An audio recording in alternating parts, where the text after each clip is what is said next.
You can either have success or revenge, but you can't have both. Success is letting it go.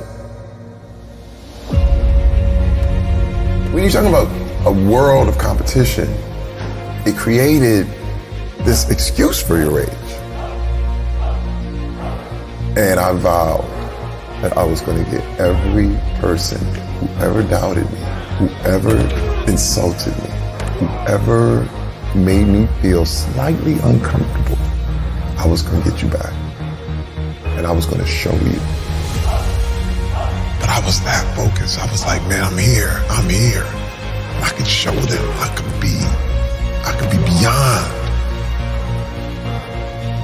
A lot of your thoughts are not yours. You know, it's like an auxiliary cord, and people plug in to your stuff. You pick up things and you're like, why am I not thinking that? And your thoughts determine your feelings, and your emotions determine your actions. And so if someone can get into your thoughts, they can change the way you feel. And in a very competitive world, people tell you you're broken. But what I learned is that you're not broken. You're just not finished. Because nothing's broken, just things don't fit. And you pull it off and you put it back together the right way. And you can rebuild yourself. But the problem is, it's not anybody else's job to assemble you. You got to assemble yourself.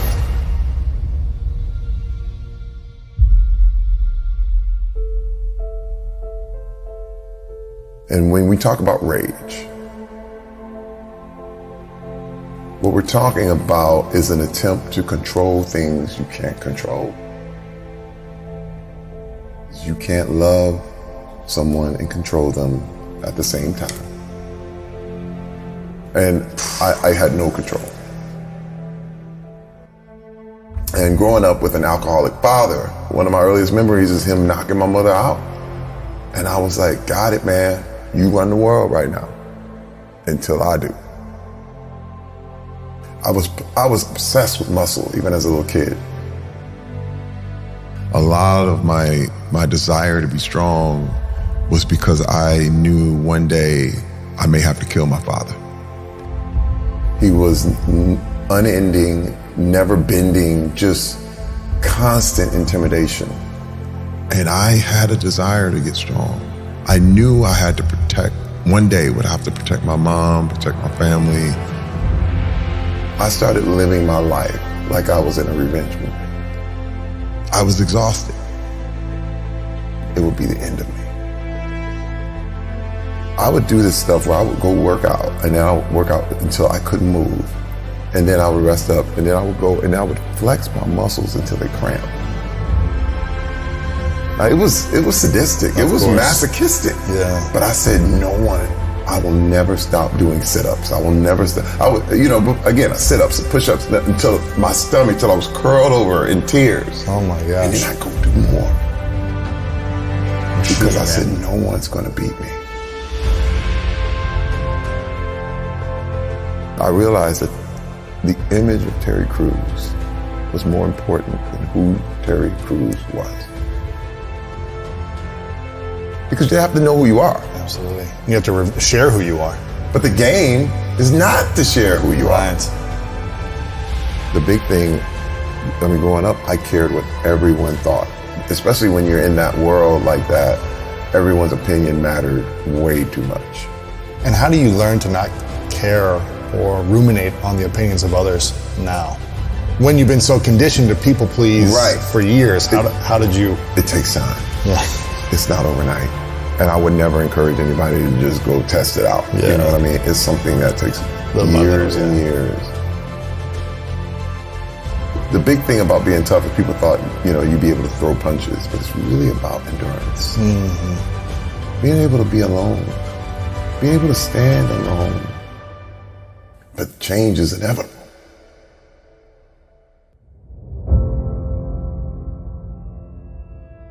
I'll never forget coming out of therapy, And this guy was like, they were like, Terry, you have to learn how to tell people no, because I was a pleaser. I remember being in counseling, and the counselor asked me, she said, what if a director told you to do something you didn't want to do? I said, well, I have to do it. And she said, no, you don't. I said, yes, I do. She said, no, you don't, Terry. I said, well, I'm an actor. She said, yeah, but you don't have to do what everything the director tells you to do. I said, yes, I do, because I'm an actor. And she's like, no, you don't. And she said, Terry, you don't have to do what you don't want to do.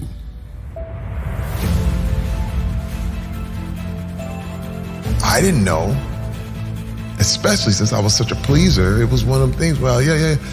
And I'll never forget, this guy came up to me and said, hey man, can I get an autograph? And I was going to do it. I was in practice. And I looked at him, I said, no. He said, come on, man. I said, no. And I went crazy. And the guy was like, dude, relax, man. And I was like shaking. It was the first time I was exercising this no. And I was shaking. I got back in the car and I said, you guys, I thought I was going crazy. But what I was doing was dissecting and piecing and understanding who I was and what made me tick.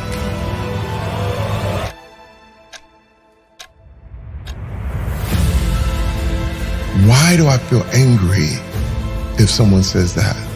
Or why am I insulted? Why? Is it me or is it them? And see, and once I started asking these questions, I could let it go.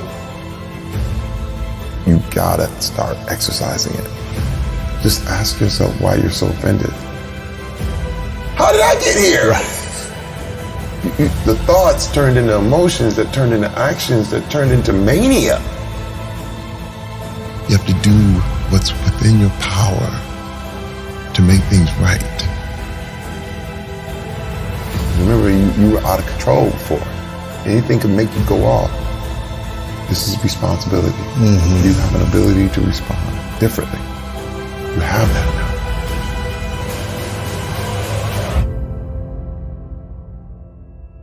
I don't want men to feel like they're alone. I don't want men to feel like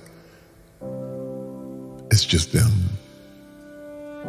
and they don't know any way out and the whole thing. I have to be vulnerable. I have to share this part so that you know how far I came. But what I learned is that you're not broken. You're just not finished.